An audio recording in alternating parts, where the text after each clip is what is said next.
Welcome to Hey Dancer and my weekly series, The Rest of the Story. I am your host and your editor and your researcher and your script writer, all the things. My name is Miller Daurey, and today we are digging into a dancer's life, someone who ruled Broadway and owned movie screens and also built something very lasting, not just in her career, but the career of thousands of aspiring young artists.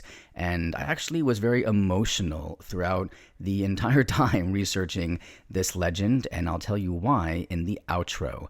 If you're enjoying this series where I spotlight dance legends and or iconic moments in dance history, I would just be so honored if you took a moment to show some love for the show by following or subscribing wherever you're watching or listening.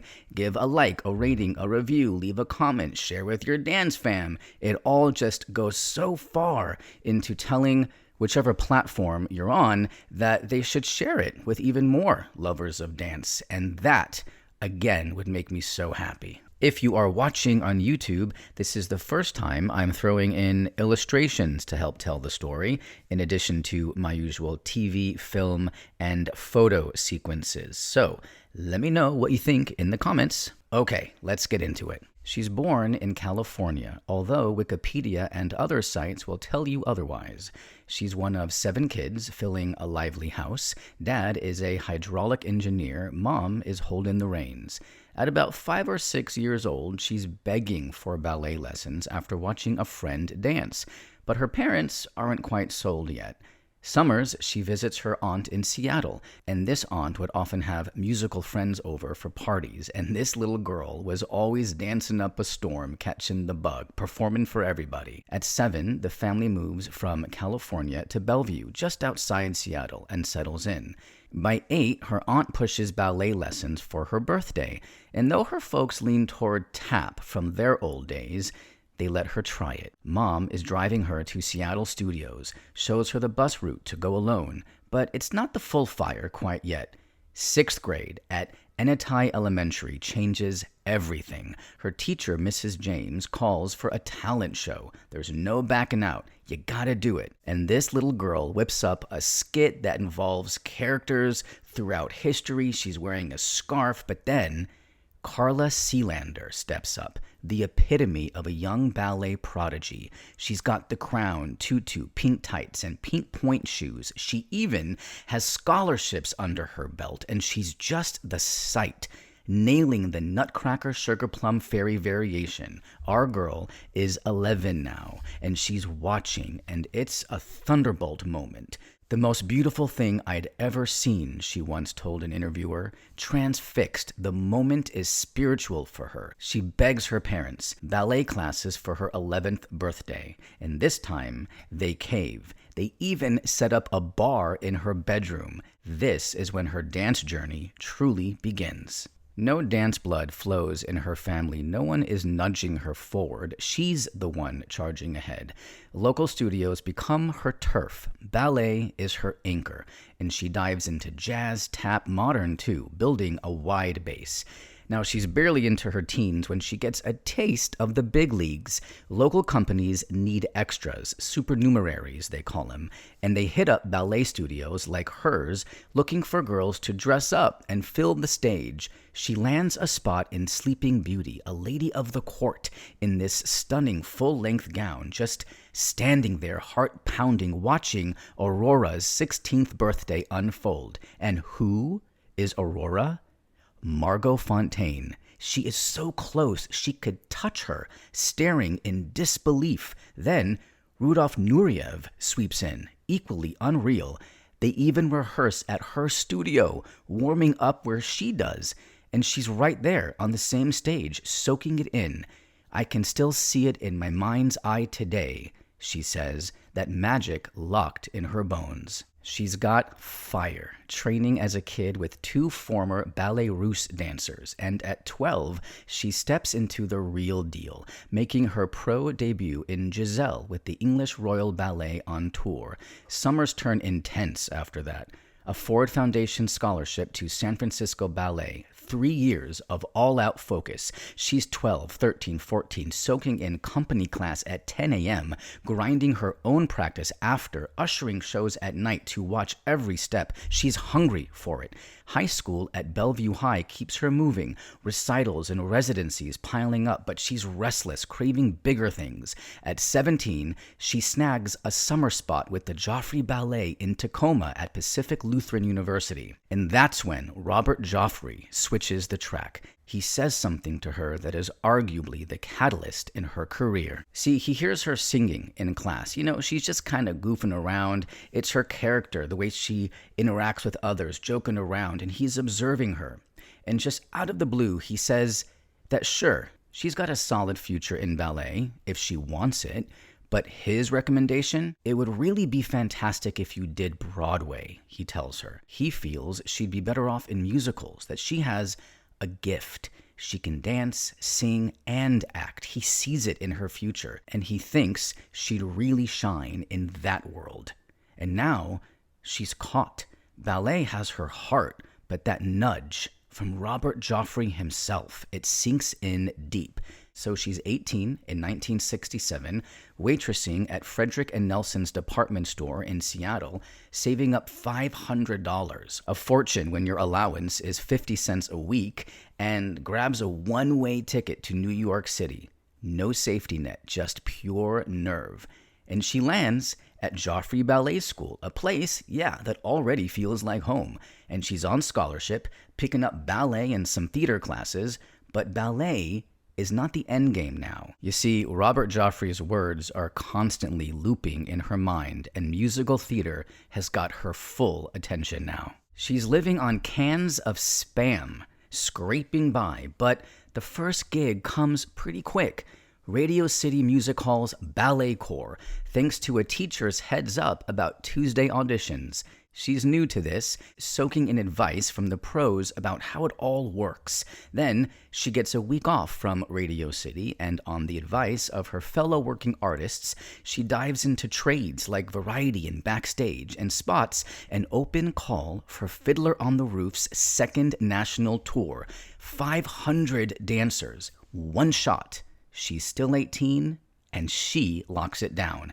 Equity card in hand, she's touring places like Phoenix and Scottsdale, hitting the road hard in 1968. She falls for Arizona right then, a love that'll bring her back decades later. She's back in New York, 1969, and she's 19 and dives into cabaret. It's the final months of Hal Prince's original Broadway run, a dark, sexy hit about Berlin's underbelly. She's in the ensemble, one of the Kit Kat girls, slinking through Mein Air and Money Money in garters and grit. No spotlight yet, but Prince's team notices her legs, her energy, something is there. She was just happy to be in the room, but her vibe is already turning heads. Next up, Coco, a musical about Coco Chanel, starring none other than Katharine Hepburn. Dance captain Bonnie Walker clocks her, tells choreographer Michael Bennett, "That's the one," meaning she's got the spark. See, Bennett is already scouting for a chorus line, and this is the first ping. She books it. Still in the ensemble, there she is with Hepburn and Bennett, soaking it in like a sponge, learning how pros think. It's a crash course with legends. Then, Wild and Wonderful, a musical comedy with a big band swing. She's ensemble again, but it's a disaster. Opens and closes in one night. Total flop. But this doesn't faze her. She's built for this. 1972, Pippin. She's 22, and this is where it ignites. Bob Fosse's running the show. A medieval trip about a prince finding purpose. The audition is wild. He had them doing isolations, popping shoulders and hips, then hands out balloons. Improv with it, he says. So she twists it into something playful, sharp, all her own. Fosse steps up to her, adjusts her stance. Try it this way, fits you better. She would later say, "He saw me, really saw me." She lands ensemble and understudies Katharine, the wife who steals scenes with sass. It's her first real dance with Fosse, and he is hooked. She's got heart, he's got vision. Pippin is a smash. 5 Tonys. The climb is rolling now. 1974, Over Here, her first principal role. Maggie, a World War II canteen singer. Patricia Birch choreographs, and the jitterbug is a knockout. Fast feet, big lifts, pure swing. It was electric. Her breaking out with the Andrews Sisters vibe. She lands a Theatre World Award. Her first big nod. Proof she has arrived. 1975, Good Time Charlie. She's playing opposite Joel Grey. It's a musical spin on history. She's fierce, playing Joan of Arc, belting and battling. She receives a Tony nod for Best Actress at 26. But it's a short run, 104 shows. Still, she's a beast, owning it. And then she had a sort of interesting string replacing dance legends on Broadway. First, Donna McKechnie. She replaced her as Cassie in a chorus line. And then Fosse pulls her back in 1977. Chicago. She plays Roxy Hart, stepping in for Gwen Verdon, and she makes it hers, sly and electric. Then, 1978, Dancin', Fosse's all-dance review. No plot, just bodies, jazz, ballet, tap, everything. She is a lead dancer, legs slicing air. Another Tony nod for Best Featured Actress. It was pure Fosse. She's living her purpose, but hard work as always. Once, Fosse stopped rehearsal and made her do a phrase 20 times till he felt it was right. She would later say that dancing, quote, catapulted me into being a consistent principal to count on, end quote. In 1978, she makes her film debut in Movie, playing Troubles Moran in a strange yet captivating, kind of ridiculous, kind of amazing dance number, wearing a wig that you gotta see to believe. 1979 rolls around, and she is in All That Jazz, Bob Fosse's film. She is Kate Jagger, his on-screen muse, a starring role that's all legs and soul. It's Fosse, by the way, spilling his guts, a semi-autobiographical trip, and she commands the screen. It's impossible to look away when she is dancing. Those long lines, her control, her style, her musicality, living and breathing Fosse's choreography and bringing it to life in the most captivating way. And she really lived this experience with him. You know, they were a couple at the time, and he'd call her at 3 a.m., tweaking scenes, obsessed, leading her to sometimes show up to set bleary-eyed, but she would nail takes anyway. It's raw, personal, messy as hell. She's 30, untouchable, carrying Fosse's vision in every frame. In one moment on screen that mirrored her real-life story with Fosse, her character makes up dance routines with Gideon's young daughter, an activity which mirrored the relationship she had with Fosse's own real-life daughter. Then 1982 hits, and she is Grace Farrell in the movie musical Annie, the massive screen take on Broadway's Orphan Tale. She's Daddy Warbucks' secretary, all charm and polish, a switch from Fosse's edge to pure heart. Grace is the glue, warm, steady, guiding Annie into Daddy Warbucks' world with a smile that lights up. Her song and dance numbers radiate poise, class, and elegance. She is pure Grace, just like her character's name. From the sweeping dance sequence in I Think I'm Gonna Like It Here to We Got Annie and Let's Go to the Movies, blending her golden-toned voice with her show-stopping dancing. Funny thing is, she didn't plan on Annie. She went to the audition, sang a little, got a call back pretty quick, and the rest is history. In some of those dance scenes, by the way, she would later say, we'd do them in one go. Hot, tired, but I loved it. Millions of kids and families falling for her softer shine.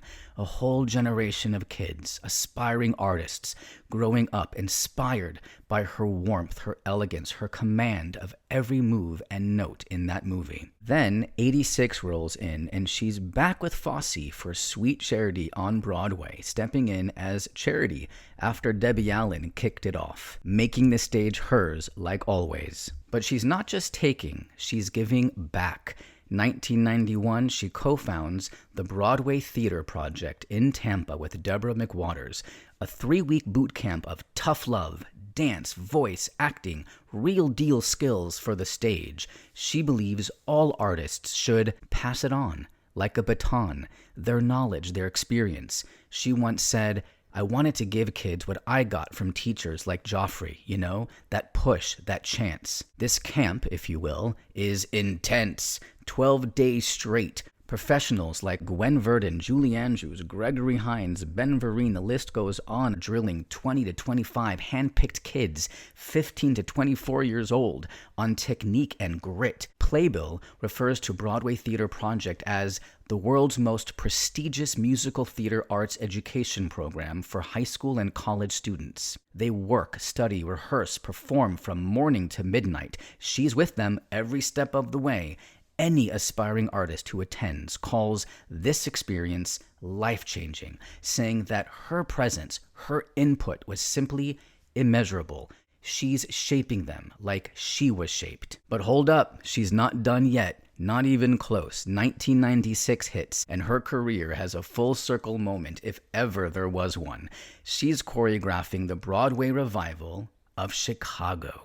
This isn't just a gig, it's a takeover. She's dusting off Roxy Hart again, slipping into those fishnets at 47, but now she's calling the shots too, bringing her unmatched knowledge of Fosse style to the production, crafting every slink and snap in his style, but putting her own distinctive stamp on it. The buzz is electric. Can she pull it off? Channeling him and owning it?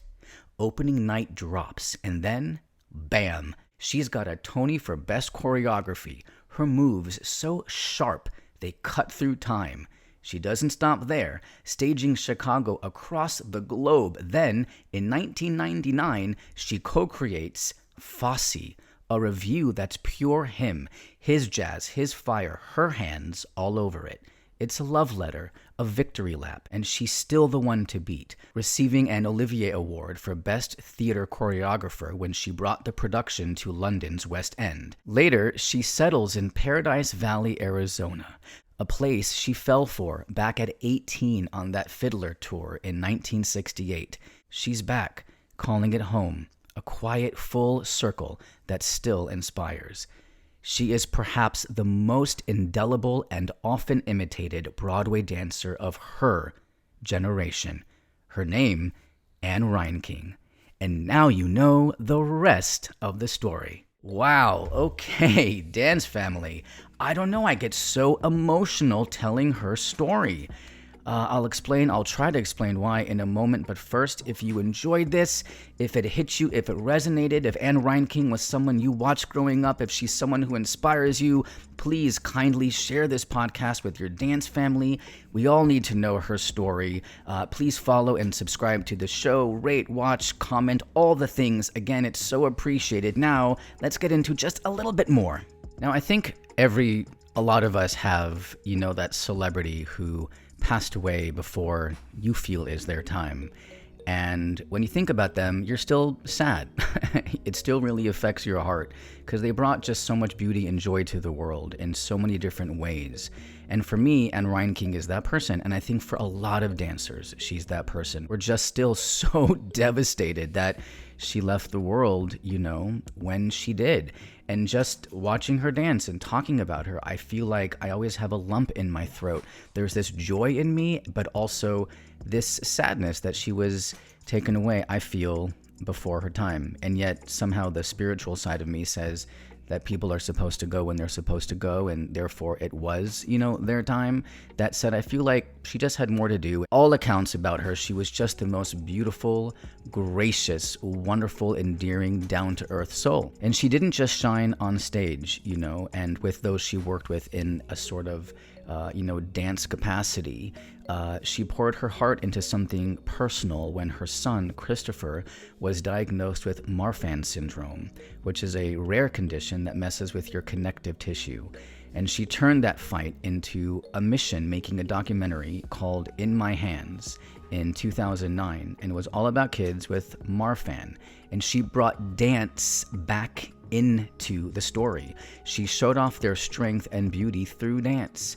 It was her way of saying, hey, different is not just okay, it's stunning. And boy, she really meant it. I have friends who went to the Broadway Theater Project way back in like the mid-early 90s and stuff, and everybody just came back and said that it was the experience of a lifetime, and it was just very much game-changing for them and their trajectory with regard to being an artist. I wish I had known about it at the time. I didn't when I was pursuing dance as a teenager professionally. If I did, my God, I would have auditioned. Wow, could you even imagine? I'm Generation X. I think for my generation and millennials too, we grew up on Annie. I mean, it was one of the few VHS tapes we had, and I played that movie, oh my God, like 1,000 times.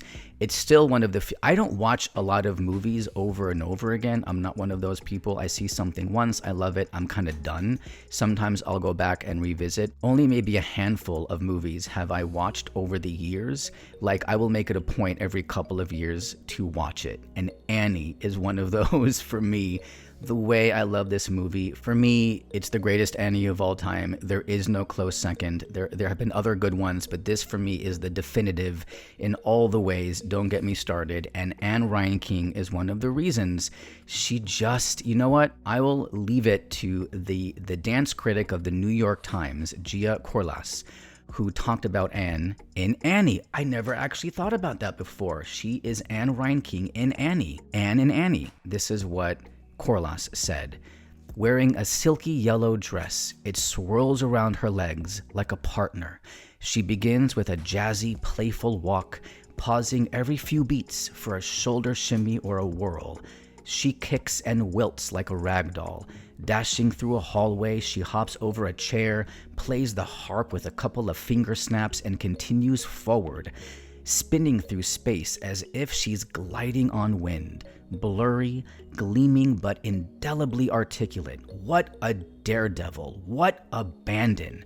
In her exuberance, it feels like Miss Reinking is showing us the sound of laughter.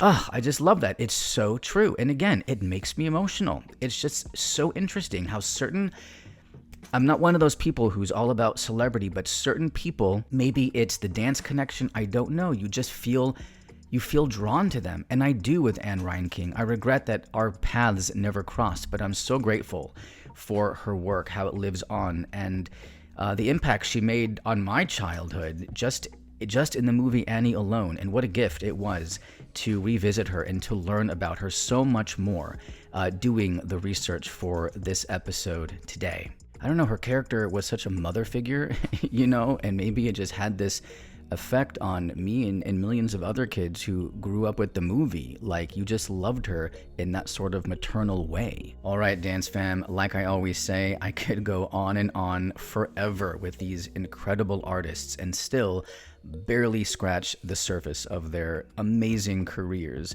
and Anne Reinking is no exception. That said, that is it for today. I highly recommend you check out a documentary. It's on YouTube. I'll put the link below. It's a documentary that was made from the perspective of the artists, the young talents who went to the Broadway Theater Project. They did it to dedicate to Anne Reinking, and it's on YouTube. Again, the link is below. It's beautiful, and I really appreciate you being here, and I'll see you next time.